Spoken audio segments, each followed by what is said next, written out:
Chapter 54. Aidan, 7 days earlier. With every step that Aidan took away from the house, he felt like the whispers in the trees grew louder. While he couldn't exactly make out what they were saying, it sounded like a combination of the words danger and turn back in his language. Aidan had heard rumours over the years that the trees in this forest were enchanted, and that the forest itself was named after that fact. But if that truly were the case, he wondered why they had just now decided to start whispering to him, concluding that the whispers he was hearing were simply his own subconscious, wishing for him to turn back. He blocked them out and continued on his way. Aidan kept the whispers out by thinking of Sarah. He meant what he said to her back in Chakran. She was unlike any woman he had ever met. Sure, his father had tried to introduce him to various fae females over the years, but none had ever caught his fancy like Sarah. Mostly, they just threw themselves at his feet, as if they had no self-respect, and were just waiting for a male to walk all over them in exchange for a stable future. For a while, Aidan had thought this was just what females, fae or human, were like, especially when he had first journeyed to the human world at the beginning of the year.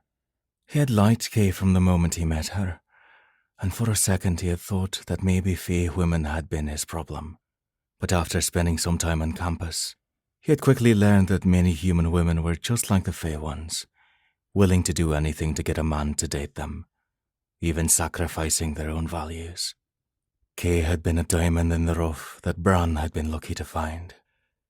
It was these experiences that led him to treat Sierra so terribly the first few times he had met her.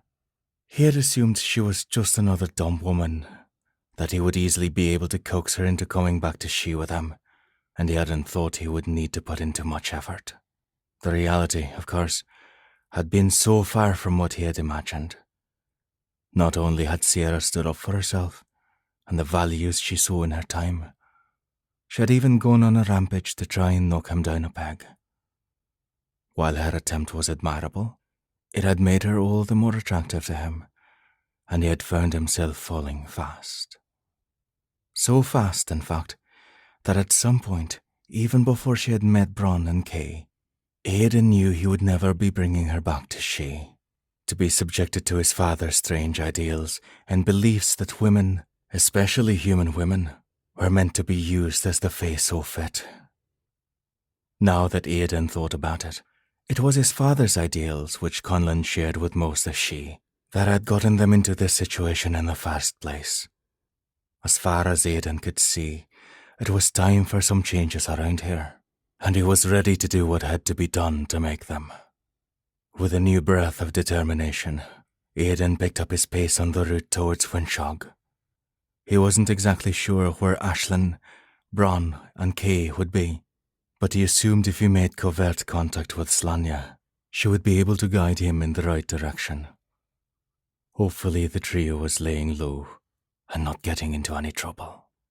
Aidan was so distracted by his thoughts and trying to ignore the sounds of the forest whispering in earnest that he didn't realize that he was surrounded until the scent of the first unfamiliar fae reached his nose, causing him to stop in his tracks. Standing in place, Aidan turned in each direction, his nose lifted slightly in the air, only to realize he scented not just one, but 5 unfamiliar scents. "Who's there?"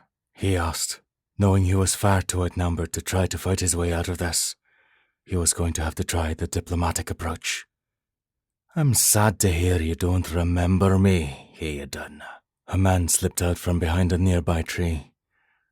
The way he moved immediately caused the wheels to turn within Aidan's brain. "After all, I thought we were future colleagues." "Typhon," Aidan whispered, sensing someone behind him, before everything went black. To be continued.